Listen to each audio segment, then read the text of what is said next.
Good morning students, सुप्रभात सभी को। आज फिर महाराजा अग्रसेन ऑनलाइन क्लासेस में आपका स्वागत है।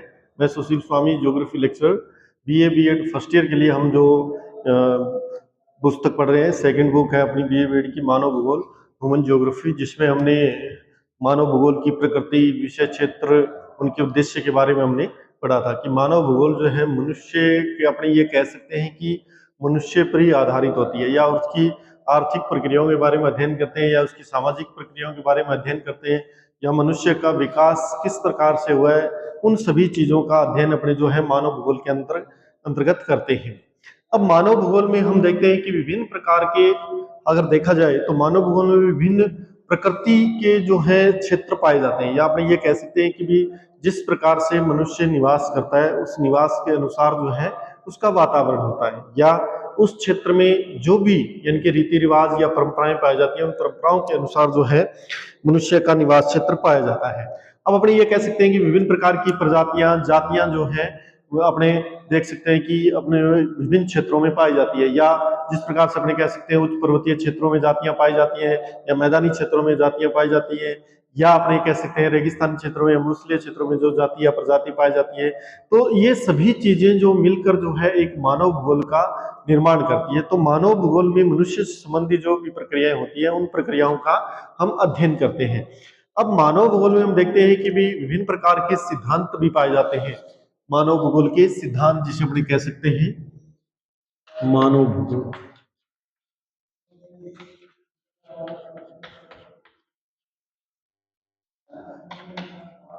पहले हमने मानव भूगोल के उपागम पढ़े थे। मानव भूगोल के उपागम, मानव भूगोल के उपागम के बारे में हमने अध्ययन किया था। उपागम में हमने पढ़ा था कि जिस प्रकार से स्थानिक विश्लेषण उपागम है या पारिस्थितिक उपागम है, हमने पढ़ा था स्थानिक विश्लेषण उपागम, स्थानिक विश्लेषण उपागम के बारे में हमने पढ़ा था, या हमने पढ़ा था पारिस्थितिकी उपागम के बारे में हमने पढ़ा था, पारिस्थितिक तंत्र, पारिस्थितिकी उपागम, या हमने पढ़ा था आचार परक उपागम। आचार परक से मतलब मनुष्य का व्यवहार किस प्रकार का है। उपागम में हमने ये पढ़ा था अप्रोचेज जिसे अपने कहते हैं। इसी प्रकार से हमने जो है कल्याण परक उपागम के बारे में हमने पढ़ा था। कल्याण परक उपागम, ये चीजें हमने जो है प्रारंभ में हमने ये पढ़ी थी कि ये सारी चीजें जो होती है वो मनुष्य के साथ साथ जो है चलती है, या मनुष्य उनकी जो है उनके साथ साथ उनकी प्रक्रियाएं करता है, जिसे मानव भूगोल की क्रियात्मक स्थिति कहा जाता है।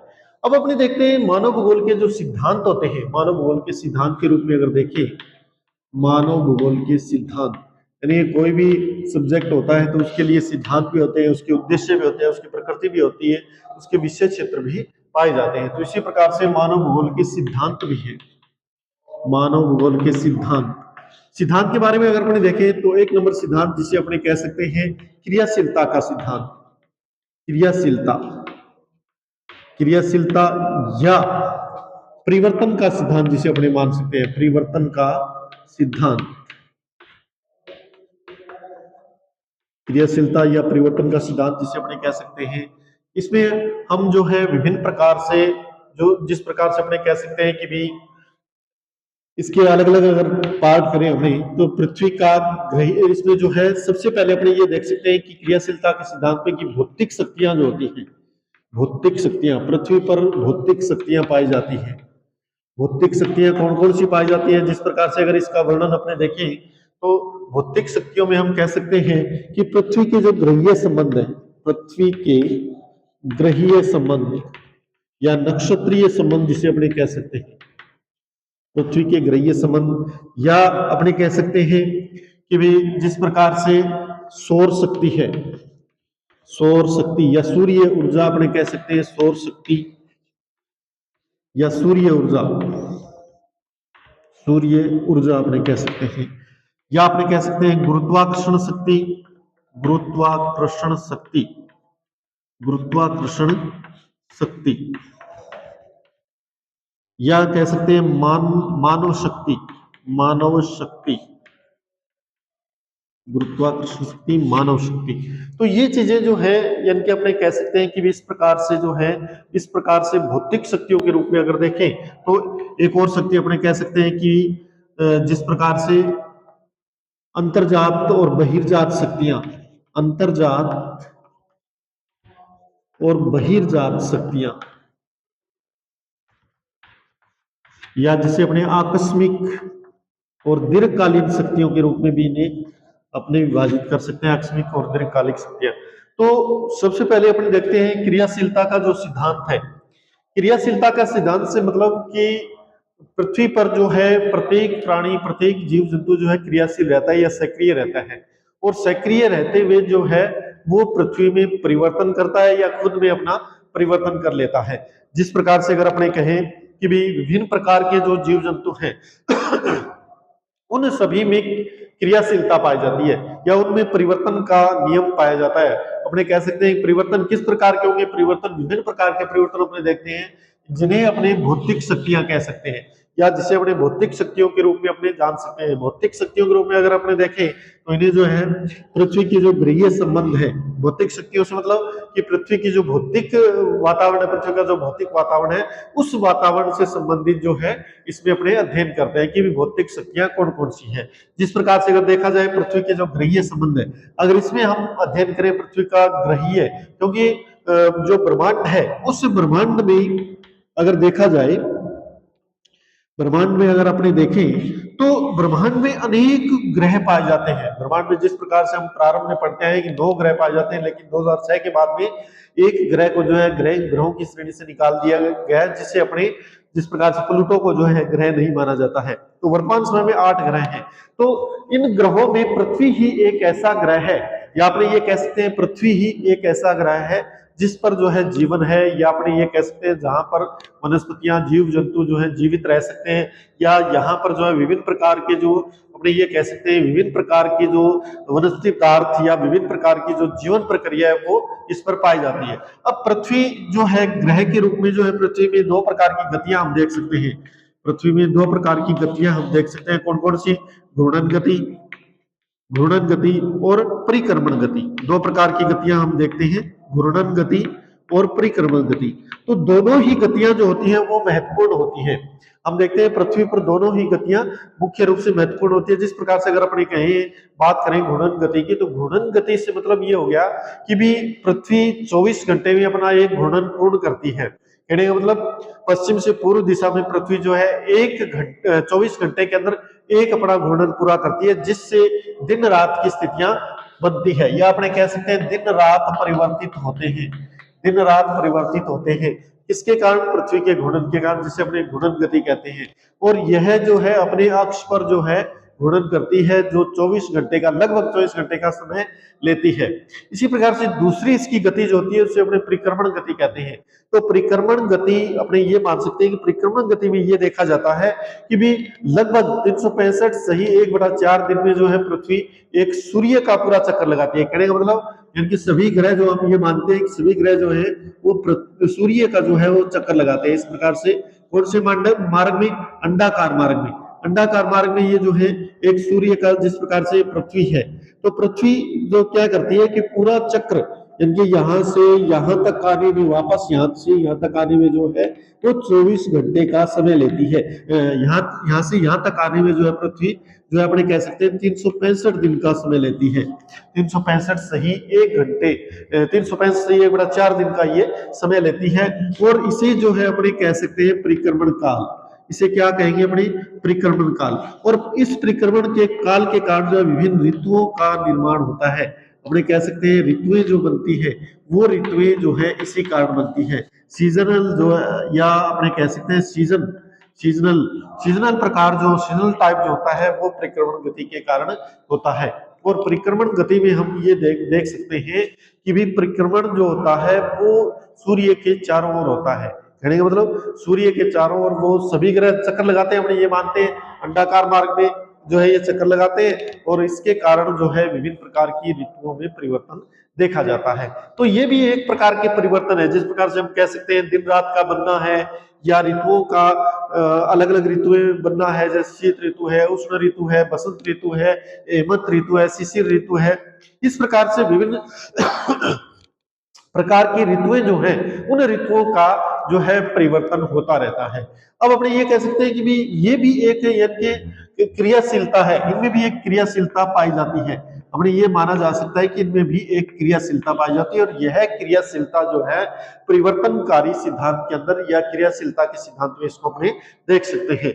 इसी प्रकार से सौर शक्ति अपने कह सकते हैं, सौर शक्ति सूर्य ऊर्जा या सूर्य ऊर्जा से जिसे कह सकते हैं, हम ये मानते हैं प्रकृति जो है, या अपने ये कहा जा सकता है कि प्रकृति अगर देखा जाए तो सूर्य पर ही आधारित है। सारी सारी की सारी सृष्टि जिसे अपने कहते हैं वो सूर्य पर ही आधारित है। कहने का मतलब यानी कि सूर्य जब उदय होता है तो उसके साथ दिन की प्रक्रियाएं स्टार्ट हो जाती है, और जब अस्त हो जाता है तो सभी दिन की प्रक्रियाएं समाप्त हो जाती है।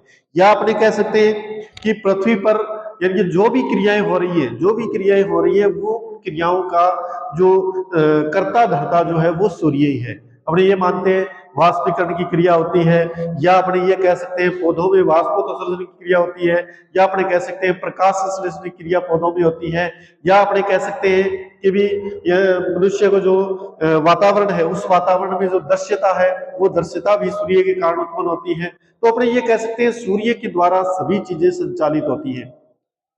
अब अगर पृथ्वी पर सूर्य प्रकाश न हो तो उसके कारण जो है विभिन्न प्रकार की वनस्पतियां पेड़ पौधे जो हैं अपना जो है भोजन नहीं बना पाएंगे या प्रकाश संश्लेषण नहीं कर पाएंगे। उसके कारण जो है वनस्पति पदार्थ समाप्त हो जाएंगे। वनस्पति पदार्थ समाप्त हो जाएंगे तो अपने आप जो है मनुष्य की सृष्टि ही खत्म हो जाएगी। तो कहने का मतलब जो है सूर्य मुख्य रूप से अपने ये कह सकते हैं कि एक सृष्टि करता है, और सूर्य जब उदय होता है तो उदय होने के बाद में जब अस्त हो जाता है तो इस प्रकार की जो दिन में जो भी प्रक्रियाएं होती है वो प्रक्रियाएं सूर्य से संबंधित होती हैं। सूर्य का प्रकाश महत्वपूर्ण होता है सभी जीव जंतुओं के लिए या सभी वनस्पतियों के लिए जो है सूर्य का प्रकाश महत्वपूर्ण होता है। अब वर्षा लाने में जो है सूर्य का प्रकाश या सूर्य ऊर्जा महत्वपूर्ण होती है। किस प्रकार से महासागर है, सागर है, इनसे जो है या तालाब है, इनसे जो है अपने ये कहते हैं वाष्पीकरण की क्रिया होती रहती है, और ये वाष्पीकरण की क्रिया जो है इसके कारण जो है संघनन की क्रियाएं बादल बनते हैं, बादल फिर उसके बाद जो है वर्षा होती है, तो ये प्रक्रम जो है चलता रहता है। तो अपने ये कह सकते हैं कि भी सूर्य जो है माना जा सकता है कि सूर्य के कारण जो है विभिन्न प्रकार की अपने कह सकते हैं विभिन्न प्रकार के ऊर्जा उसको प्राप्त होती है। इसके बाद हम देखते हैं गुरुत्वाकर्षण शक्ति।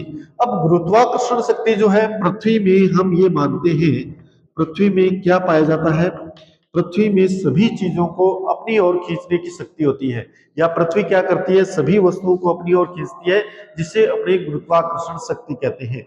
गुरुत्वाकर्षण शक्ति से मतलब कि पृथ्वी के अंदर जो है जिस प्रकार से हमने स्पेस का जो हमने पढ़ा था ना पृथ्वी के आंतरिक संरचना में कि स्पेस के अनुसार सियाल सीमा और निफे परतें पाई जाती हैं, और जो नीफे परत होती है उस नीफे परत में जो है निकल और फेरस की अधिकता होती है, और निकल और फेरस की अधिकता के कारण जो है अपने ये मानते हैं गुरुत्वाकर्षण शक्ति पृथ्वी में गुरुत्वाकर्षण शक्ति अधिक होती है, और वो एक शक्तिशाली चुंबक के समान कार्य करती है। प्रत्येक वस्तुओं को जो है अपनी ओर वो आकर्षित करती है, और जैसे ही अपने जिस प्रकार से और सामान्य नियम अगर अपने देखें पृथ्वी के जो इस गुरुत्वाकर्षण शक्ति के हैं, तो अगर देखा जाए तो गुरुत्वाकर्षण शक्ति के कारण जो है जो गुरुत्वाकर्षण शक्ति ग्रेविटेशन फोर्स जिसे अपने बोलते हैं, गुरुत्वाकर्षण शक्ति के कारण जो है जो जल है यानी कि जल हमेशा जो है नदियों का जल ऊपर से नीचे की तरफ प्रवाहित होता है, या नल का जो जल है नीचे की तरफ प्रवाहित होता है, या अपने कह सकते हैं गुरुत्वाकर्षण शक्ति के कारण मनुष्य का संतुलन बना रहता है, या अपने कह सकते हैं जिस प्रकार से अगर इसका उदाहरण अपने ले तो जिस प्रकार अन्य ग्रह अगर चंद्रमा पर अपने जाए तो गुरुत्वाकर्षण शक्ति जो है इसकी पृथ्वी की 1/6 रह जाती है। यानी मतलब वहां पर अगर थोड़ा सा भी उछला जाता है तो थोड़ा सा भी इस प्रकार से उछला जाए, अपने ये मानते हैं कि अचानक से उछला जाए तो बहुत ज्यादा ऊंचाई तक वो उछल सकता है। तो इस प्रकार से जो है अपने कह सकते हैं उसमें गुरुत्वाकर्षण शक्ति जो है बहुत कम पाई जाती है, जबकि पृथ्वी में जो है गुरुत्वाकर्षण शक्ति अधिक पाई जाती है। अब किसी भी वस्तु को जो है अपने ऊपर की तरफ फेंका जाता है तो वो वापस धरातलीय सतह पर आ जाती है, तो ये उसकी गुरुत्वाकर्षण शक्ति है। तो इस गुरुत्वाकर्षण शक्ति के कारण जो अनेक परिवर्तन या क्रियाशीलता पाई जाती है, अनेक प्रकार के जो है क्रियाएं या पृथ्वी पर जो है होती रहती है। तो इस कारण जो है अपने ये मान सकते हैं कि भी गुरुत्वाकर्षण शक्ति भी जो है एक परिवर्तनकारी शक्ति है या भौतिक शक्ति है, जिसके कारण जो है अपने इनके जो वातावरण है, ब्रह्मांड है, उसमें जो है हम परिवर्तन देखते हैं, हम उसमें क्रियाएं देखते हैं, क्रियाशीलता पाई जाती है। इसी प्रकार से मानवीय शक्ति होती है। मानवीय शक्ति के अंतर्गत हम देखते हैं कि मनुष्य जो है विभिन्न प्रकार की क्रियाएं पृथ्वी पर करता है, या अपने ये मानते हैं कि मनुष्य क्या करता है कि भी विभिन्न प्रकार के जो पुल हैं, बांध हैं, या विभिन्न प्रकार की निर्माण सामग्री का या विभिन्न प्रकार के जो भवन निर्माण है या सड़कों का निर्माण करता है या रेलों का निर्माण करता है, तो ये सारी जो है उसकी परिवर्तनकारी शक्तियां होती है।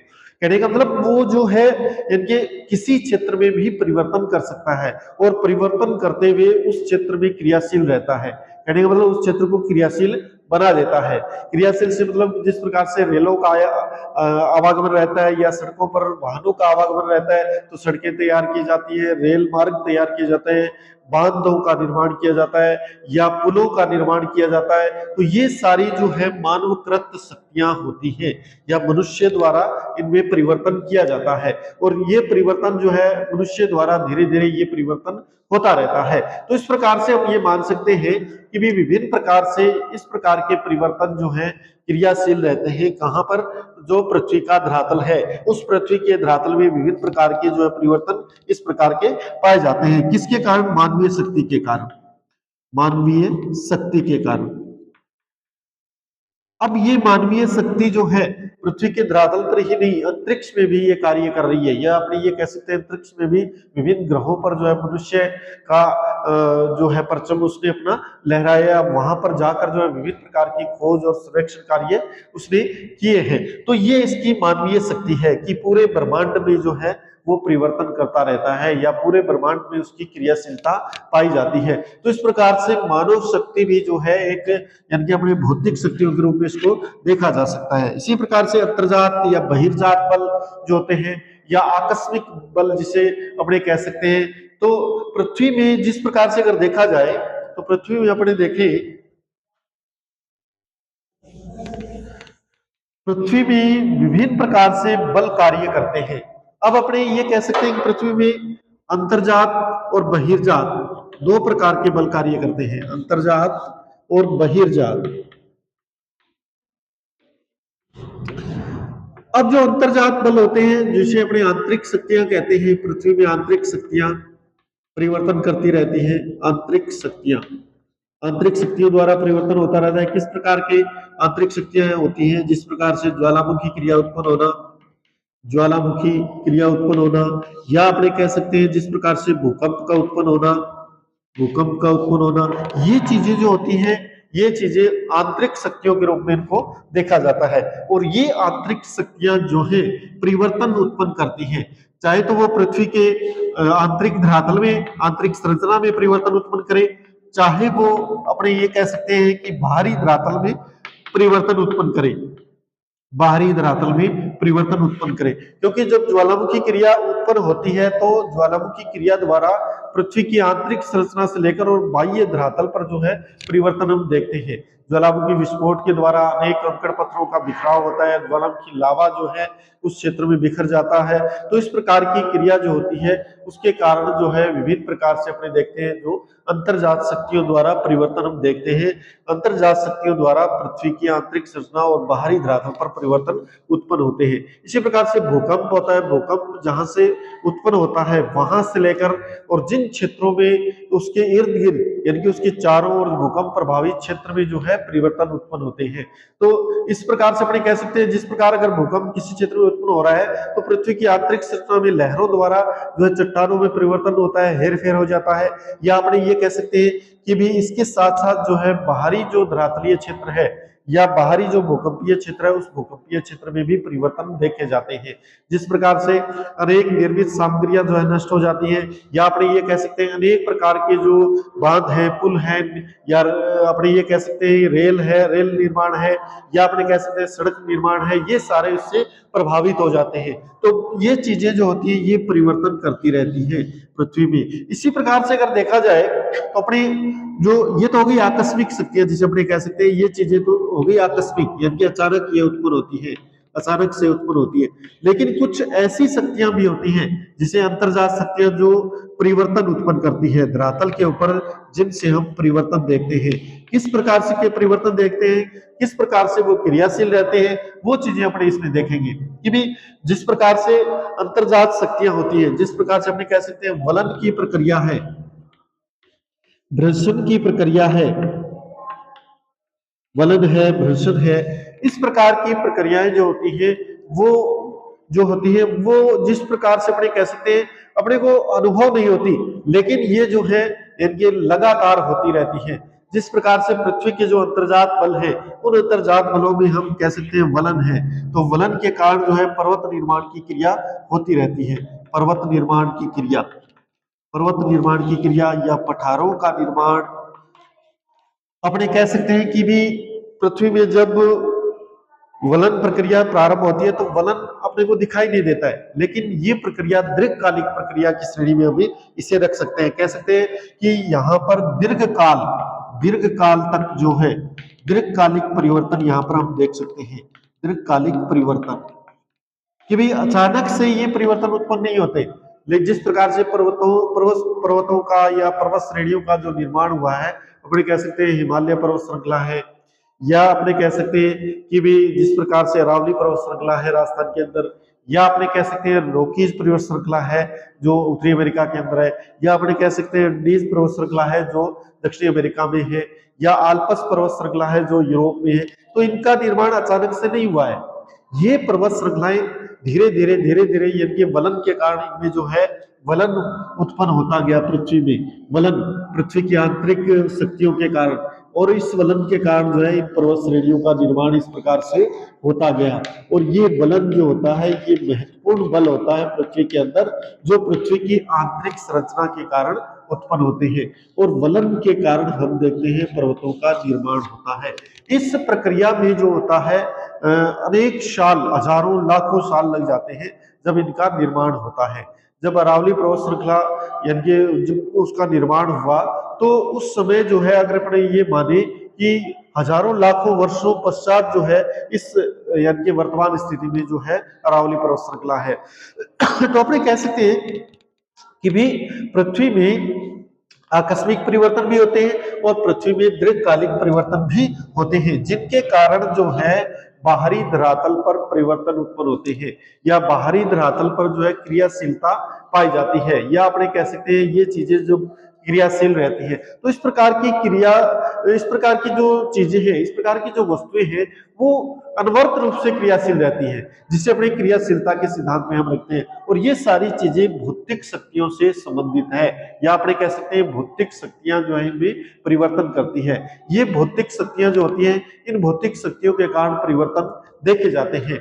इसी प्रकार से हम कह सकते हैं विभिन्न प्रकार की जो जैविक शक्तियां होती हैं, जैविक शक्तियां जिसे अपने कह सकते हैं जैविक शक्तियां,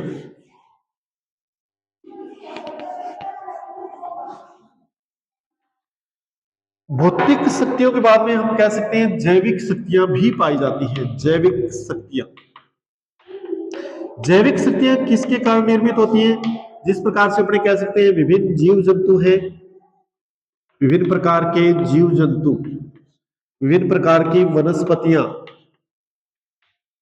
विभिन्न प्रकार की वनस्पतियां या जीव जंतु जो होते हैं वो वातावरण में क्या करते हैं, परिवर्तन करते रहते हैं। उन वनस्पतियों के कारण जो है वातावरण में विभिन्न प्रकार के परिवर्तन होते रहते हैं, जिनको अपने जैविक शक्तियों के अंतर्गत रख सकते हैं। अपने ये कह सकते हैं कि जीव जंतु जो होते हैं यानी कि धरातल के ऊपर जो, धरातल के ऊपर और धरातल के अंदर आंतरिक भाग में, धरातल पर और आंतरिक भाग पर जो है अनेक जीव जंतु पाए जाते हैं, जिनके कारण जो है पृथ्वी पर जो है इन शक्तियों के कारण, या आप ये कह सकते हैं ये जीव जंतु जो है पृथ्वी पर परिवर्तन उत्पन्न करते हैं या पृथ्वी पर क्रियाशीलता बनाए रखते हैं, जिसे अपने ये कह सकते हैं कि विभिन्न जीव जंतुओं द्वारा परिवर्तन उत्पन्न होता है। इसी प्रकार से जैसे अपने जीव जंतु है, जीव जंतु विभिन्न जीव जंतु जो है पृथ्वी की आंतरिक संरचना को प्रभावित करते हैं, पृथ्वी की बाह्य संरचना को भी प्रभावित करते हैं। इन जीव जंतुओं द्वारा जो है सभी चीजें जो है क्रियाशील रहती हैं। विभिन्न प्रकार की वनस्पतियां हैं, इन वनस्पतियों के द्वारा भी वनस्पति जो है अनेक क्षेत्र में जो है अलग अलग प्रकार की वनस्पतियां पाई जाती है, और इन वनस्पतियों के कारण जो है हम देखते हैं परिवर्तन उत्पन्न होते हैं। तो इस प्रकार के जो परिवर्तन होते हैं वो परिवर्तन जो है अपने ये कह सकते हैं कि भी जैविक शक्तियों के कारण उत्पन्न होते हैं। तो धन्यवाद स्टूडेंट्स।